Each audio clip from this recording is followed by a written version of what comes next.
Welcome once again to 10 Minutes with Tennion. I am here with the lovely and very intelligent DaVett Jones. Thank you. Thank you. Thank you for And having you're me. tell me a little bit about your company and what you do. So my company is Life Vision Solutions. And I am an independent financial advisor. Very similar to, maybe you've seen the Progressive commercials and they're like, oh, we're a broker and we can be able to hook you up with XYZ company. Well, I work with all of those different companies. So it was important for me to be able to say, today you're going with Prudential because they're going to have best policy for you, but you might go to Mutual of Omaha because they're going to have a better policy for you. This year, in July, it'll be 18 years. Oh, wow. So you know your stuff.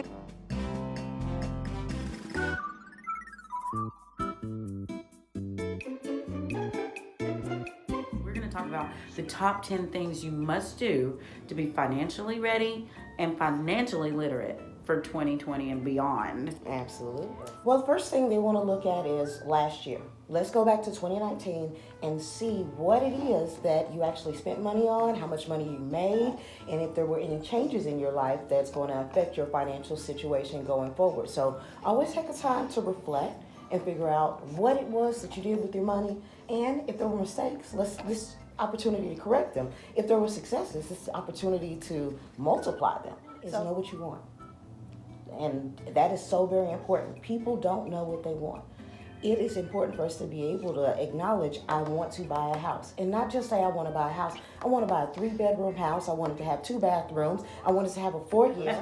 I want to be able to keep it within a budget of a certain dollar amount. You know, we were talking before about even me securing my office.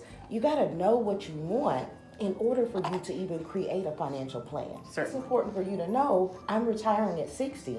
Now you can align your money to, I got to have enough money aside, right, in order to retire at 60. A lot of people just put money into it and it was like, all right, well, I'll retire when the people in the job tell me not to come back to work.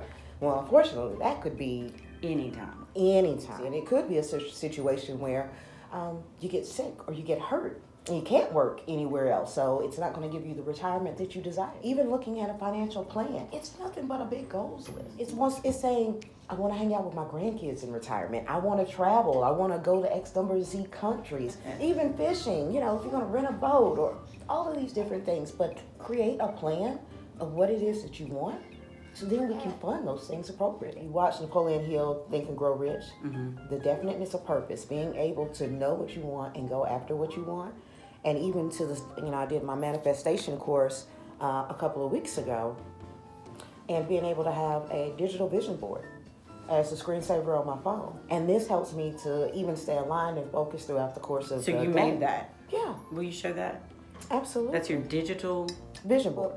But I think also from a financial planning standpoint, knowing your list and knowing what you want, you don't blow money on stupid stuff. Because sometimes we shop for entertainment. We eat for entertainment. We just look for opportunities. We get bored and people say something to make a suggestion, and here you are doing foolish things with your money that is not aligned with your goals, and it has no chance of coming back to you. The thing about that is we'll want you to pay yourself first. I always tell people to pay yourself first, pay yourself often, and pay yourself well, because you deserve it. It's your money for you and the things that's on your goals. So when we pay ourselves first, that is actually your first savings account. And I don't care if it's like, okay, I have a First Tennessee bank account, but I also have an online Vero account. And as I get my commissions in or as I get income, I just move money over into that account, just so it's there. Then I can make decisions about, all right, is it an opportunity for me to invest it? But I'm already creating the discipline to move money into a bucket that is separate from my living expenses, from my entertainment money. Just being able to say, this is money that I'm going to use for, back to one, all the stuff that was on that goals list. I absolutely believe that people should invest as early as her age. Oh, wow. Yes. So that was the thing. Like for Christmas, I got my kids and my twins, this is some Apple stock. I want them to go ahead and have stocks and investments before they have debt. Makes total sense. Yes. Why not buy a little bit of stock for the kids and just put that aside? The other thing that was a huge investment, do you agree? Thank you. Thank you. Now, the next thing that we want to talk about and why it's so important to do it while we're young and healthy is to make sure that we get a cash value life insurance policy.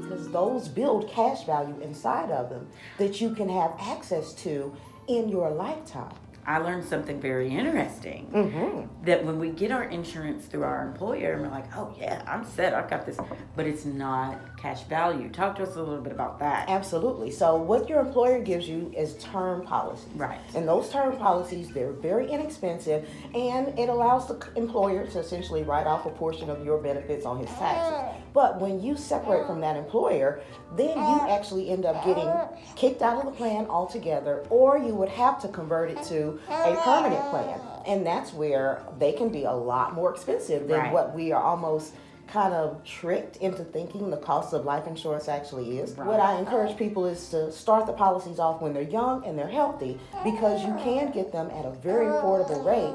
And then as the child gets older, the premium has stayed the same.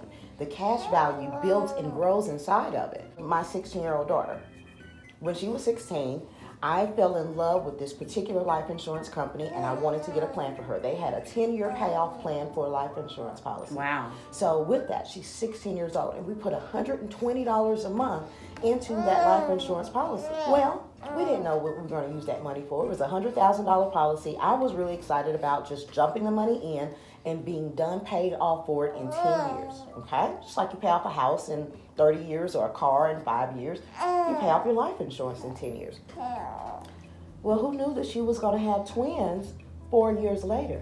I went back to that same life insurance policy and pulled $3,000 and gave it to her and said, go sit down. Don't go to work. I don't want you to put extra stress on the babies. So you don't need to be on your feet. You don't need to be working. Just go to your doctor's appointments. And it allowed her to have that money in her lifetime, tax-free and penalty-free. Recognizing all of these different tools and vehicles that's available, between the stocks, between the life insurance, between the Roth IRAs. When she was 16, she started a Roth IRA. So most people don't start a retirement account until they go to their first job, and maybe they're 20 or 30, and they got to get out of student loan debt and all this other stuff. So they don't want them to take the extra 3% out of their paycheck. They want as much money. They're hindering themselves. She could put $50 a month into that retirement account. Well, she's been an equity investor, Facebook, Amazon, Netflix, Google, inside of her mutual funds for the last 5 years. Wow. So wealth is essentially, first, it's a mindset. And it's so important because a lot of people have heard generational myths. We're not rich. We can't afford that. We'll never have that. That's for other people. And you have to be able to say, no, I genuinely want to have these various things and I'm willing to work for it. A lot of people look at wealth and say, you have wealth in your friendships. Absolutely. You spend time with your friends, then you're going to have abundance of friends. If you spend time with your job and, you'll move up the career path. But the same thing is true is when you decide that you're going to take a definite purpose and put your money into buckets, it's going to grow, and over time you're going to see that wealth accumulate, and you'll turn that into assets, and those assets will be able to make more money over time. Financial wealth is being able to take your little assets, your seeds, and you plant them and you let them grow over time, so you'll be able to have enough fruit on the tree to eat a little bit later in life. One of the 10 that I wanted to talk about is being able to recognize opportunities. And I don't think a lot of people are in tune to that because we're trained to go to school and do what we're told to do, and then we go to work and do what we're told to do, and we always expect somebody. We have to open our eyes and our mind to opportunities, to be able to see a place where you can, I told you about these bracelets, or get these bracelets and sell them as a business gift for my grandkids. Recognize the potential and do it fearlessly. So many times people have it in their mind that I can't get into investing because it's hard, or I can't do this, I can't switch up my life insurance because I've known this person for forever, or I'm not going to qualify for a new. We've got to get out of that that fear mindset and go into that wealth and abundance mindset and truly be able to say, what's for me is for me. And God has so many wonderful things for me that I'm excited about receiving it. So yeah, it's important to be able to have that wealthy mindset going into it.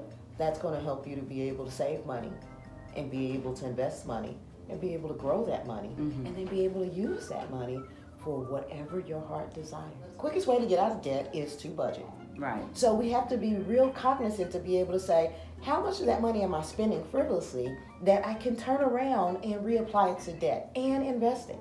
So I have one lady who came to me and she was going to Weigel's, a local convenience store, and she was getting a Diet Coke and a muffin, and it was like $4.32 every other day. We did the math on that. She spent $900 on Diet Cokes and muffins. Now, mind you, I understand we all have our vices. We have addiction. Mine is wine. But what I encourage people to do is be able to say, can I go to Sam's and can I get a case of Diet Cokes and muffins and stick them in the trunk of my car or put them somewhere in my house so I can pick one up, and now I don't have to keep going to this convenience store and pay the upcharge on that.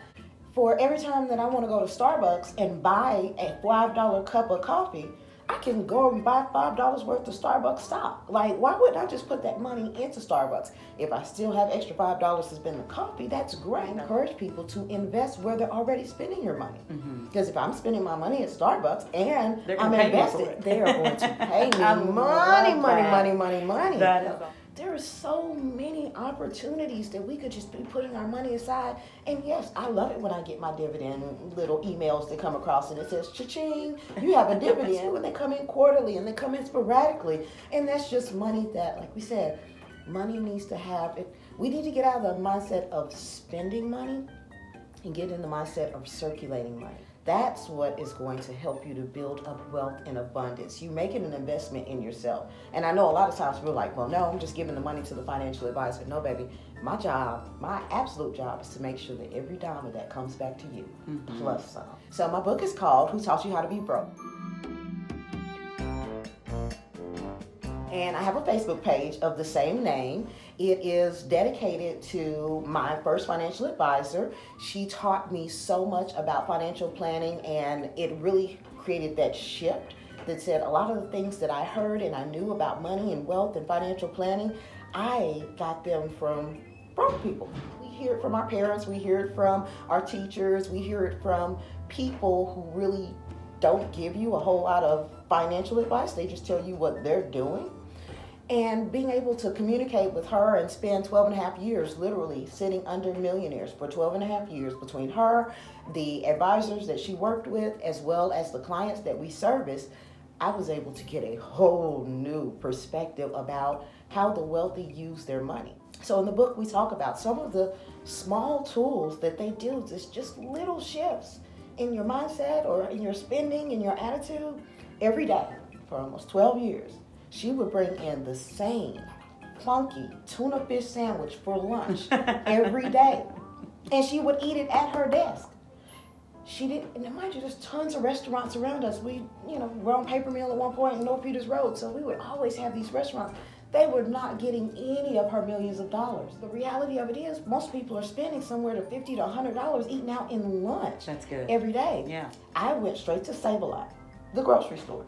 And you know how they have those banquet meals where you can get 10 for 10? Yeah. And I got 10 of those, and I took them back to the office, and I put them in the freezer, and that became my lunch, $1 lunch every day. Yes. So that maybe that freed up another $80, $90 every week that I could then put towards my investments. Just a small change. There is a spirit, an energy of giving, and even biblically, they tell us, give with a warm heart. Now, I will tell people, if you do not have the heart to give and you have a begrudging spirit, then do not give, because you need to get your mind right, because it's not going to work. It's not going to work. Well, get your heart right and understand that you are genuinely giving because you care and you want to be a blessing to somebody else. And God blesses us when we are a blessing to other people. And once you've been able to acknowledge that and really receive that into your spirit, then it gives you the opportunity to give freely. Now, giving does need to be part of your budget. Certainly.